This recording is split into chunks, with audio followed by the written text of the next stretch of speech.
So today was a bad day for the country, and I won't sugarcoat it. Today was also a bad day for the Democratic Party. Let me explain. Today we took up that 6-month CR, or continuing resolution, giving Donald Trump 6 more months to continue doing what he's doing, tearing down our agencies, firing federal workers, cutting Medicaid, closing Social Security office, devastating veterans, laying off veterans. We just gave him 6 more months to continue down that destructive path. We in the Congress gave up our authority, gave up our power to allow him to continue to do this because we feared something worse if we refused. Now, I made it clear, I think that was the wrong judgment. I strongly opposed this CR, but nevertheless, it passed. Why is this a bad day for the country? We have to step back and understand what our founders did when they established the Constitution and our set of checks and balances. Our founders understood that, as Madison said, men were no angels. If they were angels, there would be no need for government. So we needed a government, but we also needed to make sure that that government divided up power so that no one could become too powerful. Understanding the nature of human nature, that the accretion of power can corrupt human nature, they split up the power between the different branches of government, between the executive, the legislative, and the judiciary. And that worked well for 200 years, until it started to break down, until institutions started to, on their own, give up some of their authority. Now, the founders expected that we would jealously guard our own institutions, that ambition would be made to check ambition. So the ambition of people in the legislative branch would check the ambition of people in the executive branch, and the ambition of people in the judicial branch would be a check on both the other branches. But that has broken down in favor of the ambition of a president of your own party.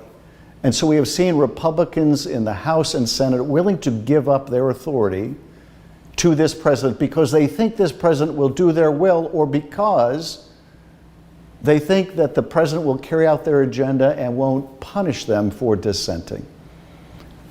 Perfect test case in this CR, Republicans giving up the power of Congress to stop these tragic tariffs that are wrecking the economy. Why on earth would Congress give up that power? Because they don't want to have to vote on it themselves, because they're afraid that if they do vote on it and they affirm what Donald Trump is doing, they'll be punished by their voters. So they say, we would just rather not have that power anymore. We will give it to you, Donald Trump. That is a bad day for the United States, a bad day for the balance of power. We are ceding our authority. We are concentrating it further in the executive. And if there was any executive that could not be trusted with any more power, it is Donald Trump. The Supreme Court, too, has given up its authority by handing the president what he wanted, which was a decision giving him absolute immunity from prosecution, putting him above the rule of law.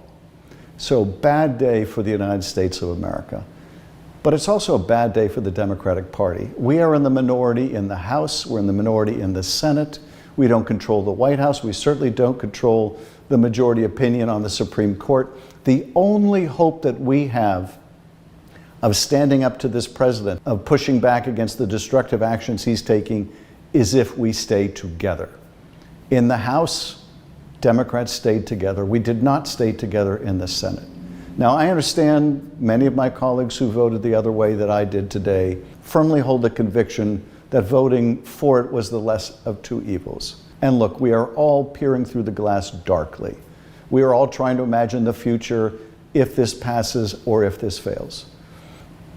But one thing is very clear, and that is without unity, without common agreement between Democrats in the House and in the Senate and amongst ourselves, we have no power to stop this president. This must not happen again. But it will take more than Democratic unity in the Congress to stop this president from tearing up our country. It will require much more. It will require all of us.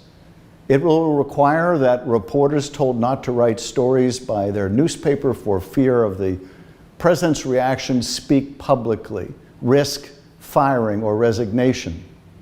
that subscribers make their views known when a newspaper gives up its editorial independence. It will require customers to make their views known when corporations cater to the president. It will require universities to stick together when the president goes after one university to understand that all universities are in the same boat. It will require reporters when they are attacked for not using the president's preferred language about absurdities like the Gulf of America, that reporters stick together and band together, not let them be picked apart by a president with no veneration, understanding, or appreciation of the First Amendment. It will require all of us. It will require you in your personal capacity to speak out in your workplace, in your home, with your neighbors.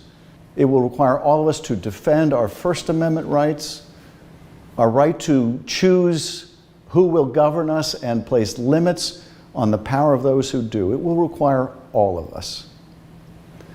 92 years ago, on the 53rd day into a new chancellorship, the German parliament decided to give up its authority to the new chancellor, to allow the new chancellor to govern by decree.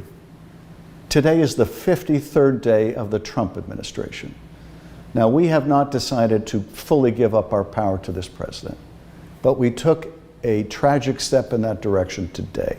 We must not take that step again. Thank you.